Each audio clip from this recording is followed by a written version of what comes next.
ہم یقیناً اپنے بزرگوں کا احترام کرتے ہیں، اپنے مشائخ کا احترام کرتے ہیں اور ان کی تعلیمات کو اپنے پیش نظر رکھتے ہیں، لیکن یہ بات ہر شخص کے ذہن میں رہے، کتنا بڑا مرشد ہو، کتنا بڑا پیر ہو، کتنا بڑا شیخ طریقت ہو، یہ سب شریعت کے تابع ہیں اور ان میں کوئی بھی شریعت کا حاکم نہیں ہے کہ شریعت پہ حکمران بن جائے۔ اس واسطے کسی مقام پر بھی اگر کوئی شخص شریعت کو چھوڑ کر اپنی مرضی پہ لوگوں کے چلاتا ہو تو اس وقت اس کی مرضی کو قبول نہ کیا جائے، اور جس وقت شریعت کی خلاف ورزی کو اپنی طریقت قرار دے رہا ہو اس وقت اس طریقت کو طریقت نہ سمجھا جائے،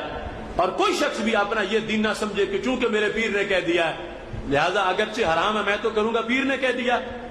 چونکہ میرے پیر نے کہہ دیا، میرے استاد نے کہہ دیا ہے، میرے لیڈر نے کہہ دیا، میرے قائد نے کہہ دیا ہے لہذا میں نے تو کرنا ہی ہے۔ نہیں، یہ سارے عہدے شریعت کی دی ہوئی عزتیں ہیں، اور جو شریعت کا لحاظ رکھے گا تو پھر یہ عہدے قائم ہیں، اور اگر شریعت کا لحاظ نہیں رکھے گا تو پھر ان عہدوں کی کوئی حیثیت نہیں ہے۔ میں سلام کرتا ہوں اپنے مشائخ کو، اہل سنت کے بزرگوں کو، تصوف و طریقت کے حقیقی وارثوں کو۔ اگر کسی نے ان امور کو پڑھنا ہو تو دیکھ لو حضرت مجدد الفسانی رحمۃ اللہ علیہ کے مکتوبات شریف، وہ طریقت کا ایک سلیبس